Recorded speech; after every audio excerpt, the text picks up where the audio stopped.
On July 29th, a deposit is going to hit your bank account, and if you're a Canadian senior collecting old age security, that number is not going to match what you saw last month. It's not a glitch. It's not random. 3 separate things shifted underneath your pension in the same short window, and almost none of it was explained to you in plain language. Here's what actually happened. Your old age security payment moved. A hidden income line the government uses to claw money back quietly shifted. And for a group of seniors watching this right now, that July 29th deposit isn't going to show up at all. Over the next few minutes, I'm going to walk you through all 3 of these, one at a time, so you know exactly where you stand. First, your new old age security and guaranteed income supplement numbers, what they're actually worth this month. Second, the income threshold the government uses to take some of that money back. And third, and this is the one I need you to really pay attention to, the single simple mistake that is freezing payments for seniors who otherwise did everything right.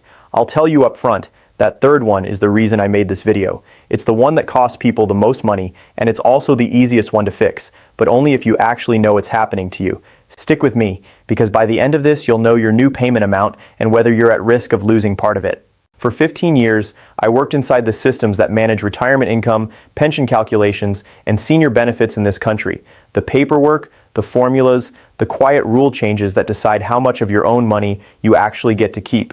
I'm not a financial advisor, and I'm not here to scare you.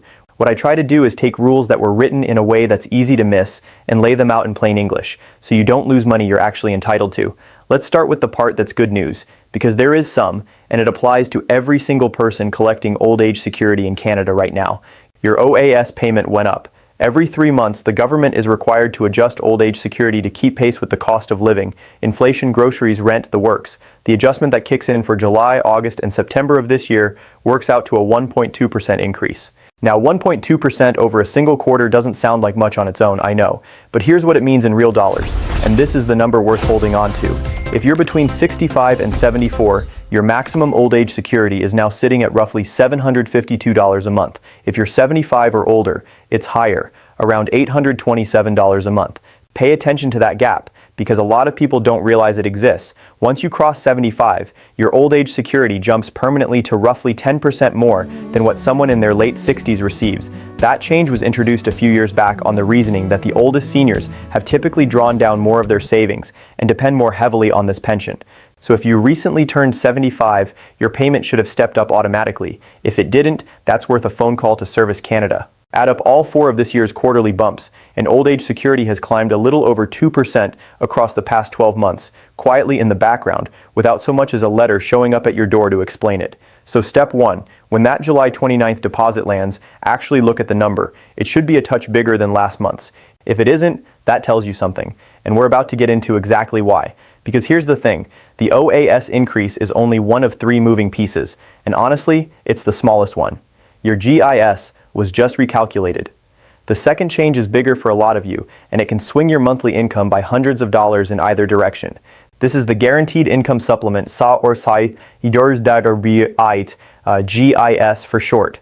If you're not familiar with it, the GIS is a tax-free top-up the government pays on top of old age security to seniors with lower incomes. If you receive it, it's often the difference between just scraping by and actually being okay financially.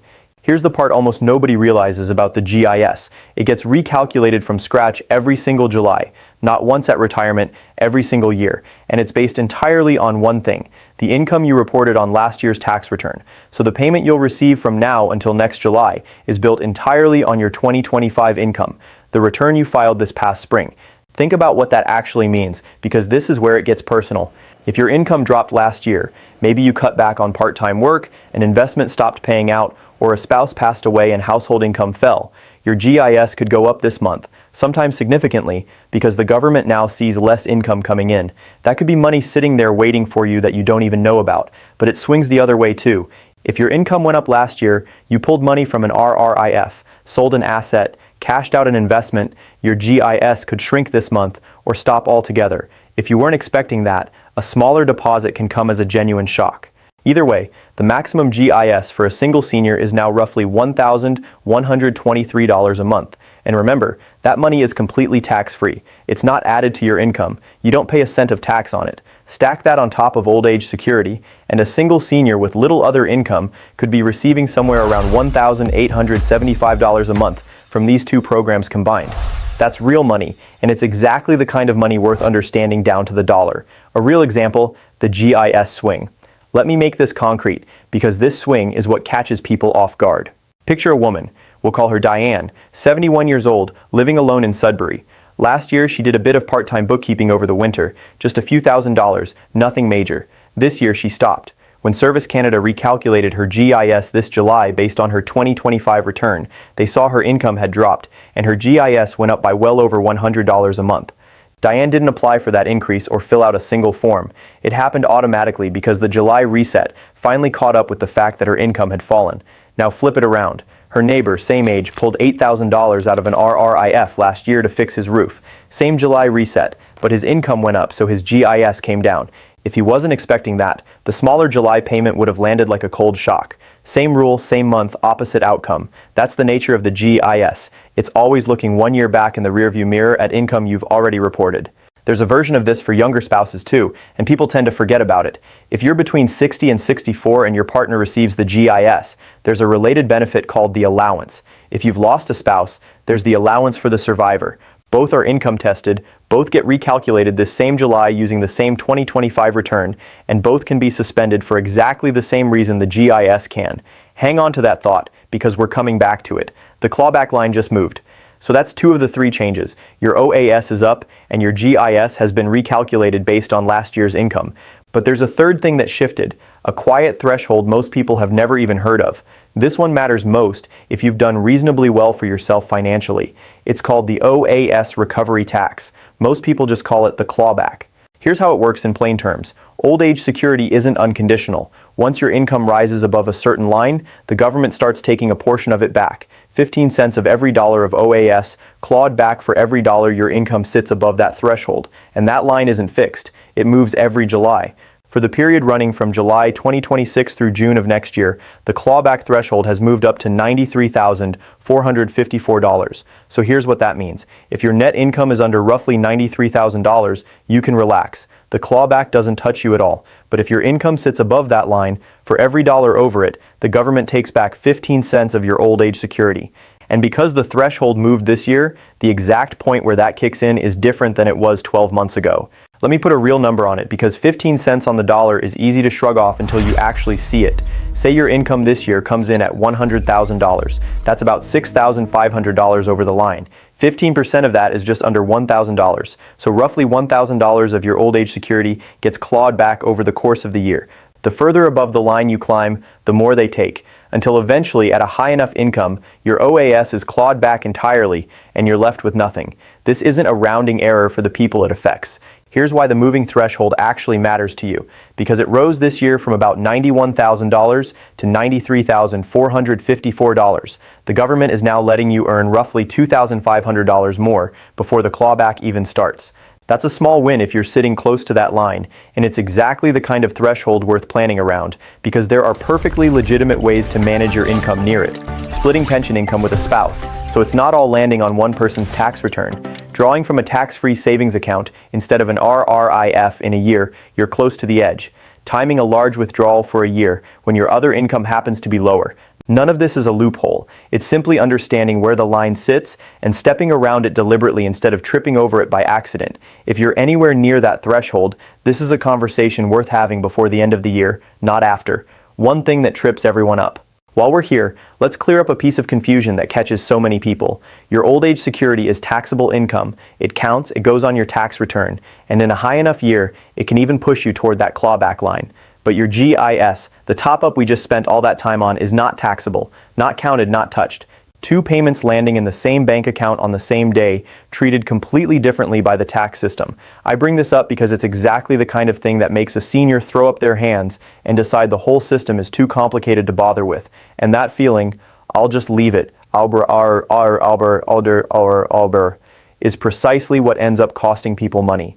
It's what stops someone from claiming a GIS they actually qualify for. None of this is genuinely complicated. It's just never explained in plain words, and that's exactly what we're doing here today. The one that matters most. So now you know the 3 things that shifted this month. Your OAS went up, your GIS was recalculated based on last year's income, and the clawback threshold moved. If you're thinking, alright, so I just wait for the 29th and check my number. So yes, absolutely do that. But there's one more piece, And this is the one I promised you at the start, the one I most need you to hear. Because unlike everything else we've covered, this one can take your money away entirely, and it has nothing to do with how much you earn. Here it is. Every single one of these recalculations, the GIS, the allowance, all of it, depends on one thing above everything else, that you actually filed your tax return for last year. That's the entire trigger. Service Canada doesn't estimate your income. It reads it directly off the return you filed with the CRA. If you did not file your 2025 tax return, the one due at the end of April DOSers, Service Canada has no income figure to recalculate you against, and when that happens, they don't guess and keep paying you anyway. They stop. Your GIS can be suspended starting this month, frozen, with no fanfare. I want to be clear about who this actually hits, because it's not who you'd expect. It's very often the seniors with the lowest incomes, the ones who owe no tax at all, and reasonably assume that means they don't need to file a return. That assumption is the trap. Even if you owe nothing, even if your income is tiny, that tax return is the key that unlocks your GIS every single year. Miss it, and the benefit you rely on most is the first thing to switch off. A real example, Garzi, the frozen payment. Let me make this one concrete too, because I've seen it happen more times than I can count. Picture a man, we'll call him Walter, 78 years old, living in a small town, getting by on a modest pension plus his GIS, and that's it. Walter owes no tax and hasn't in years, so at some point he quietly stopped filing a return. What was the point if he didn't owe anything? For a couple of years nothing happened. Then this July, his GIS payment simply didn't arrive. No warning letter, no phone call, just an empty spot where the deposit should have been, and a man staring at his bank balance wondering what he'd done wrong. The answer was nothing, except the one thing nobody had ever told him mattered. He hadn't filed. Walter wasn't careless. He's exactly the person this rule punishes hardest, the low-income senior who reasonably assumed that owing no tax meant needing no return. And here's the part that should make you file, even if you're convinced none of this applies to you. That tax return doesn't just switch on your GIS. It's the key to a whole cluster of other payments. Your GST/HST credit. It's gone if you don't file. Provincial credits and top-ups, many tied to the same return. Federal climate-related payments, wherever they still apply. All of it flows from that single piece of paper. One unfiled return can quietly shut off 4 or 5 different income streams at once, and most people never connect the dots. So if your payment on the 29th is missing, or it's suddenly much smaller than it should be, don't panic and don't assume you've been cut off permanently. 9 times out of 10, the reason is an unfiled tax return, and the fix is exactly what you'd hope for. You file it. Once you submit your 2025 return, Service Canada can recalculate you and, in the normal course, restore your GIS. And importantly, they can back pay you for the months you missed. The money isn't lost, it's just been sitting frozen, waiting. But nothing thaws until that return is in. If that's you, if you know you haven't filed, the single most valuable thing you can do after watching this video is get that return filed this week, not next month, this week. And if you can't manage it yourself, most communities have free tax clinics for seniors on modest incomes, where a real person will sit down and file it for you at no cost. How to check your own numbers. So how do you actually verify any of this without sitting on hold for an hour? The cleanest way, if you or someone in your family is comfortable online, is through a My Service Canada account. You can log in and see your old age security and GIS amounts, your full payment history, and whether anything's been flagged. If online isn't for you, that's completely fine. A phone call to Service Canada does exactly the same job. Try picking a quiet mid-morning slot midweek and have your social insurance number ready before you dial. Ask 2 straightforward questions. What is my current payment amount? And is there anything outstanding that's holding it up?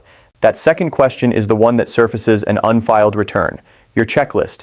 Before I wrap this up, here's a short checklist. Deliberately short, so it's easy to act on. First, when that payment lands on the 29th, actually look at the amount and compare it to last month's. If it's a little higher, good eyes, that's the increase working as it should. Second, if it's lower or missing entirely, don't panic. Ask yourself one question first. Did I file my 2025 tax return? 9 times out of 10, that's the answer, and filing it is the fix. Third, if you're a lower income senior who's never claimed the GIS at all, this July reset is the perfect moment to check whether you now qualify. Your income may have dropped enough to open that door, and it's money you'd otherwise be leaving on the table. Fourth, if your income is sitting near that $93,000 threshold, it's worth sitting down with your numbers, or with someone who understands them, to figure out exactly where the clawback starts to bite. A little planning around that line can be worth a real amount of money. Bringing it all together. Let me bring this all home because I want it to stick with you. This month, 3 things changed in the same short stretch of time, and all 3 show up in that one payment landing on the 29th. Your old age security went up, around $752 a month if you're 65 to 74, about $827 if you're 75 or older. Your GIS was recalculated based on last year's income. It may have gone up, it may have gone down, and the single senior maximum now sits around $1,123, and the clawback threshold moved up to roughly $93,454. But out of everything covered here today, the one that matters most is the simplest. If your GIS suddenly stops or shrinks, check whether your tax return actually got filed.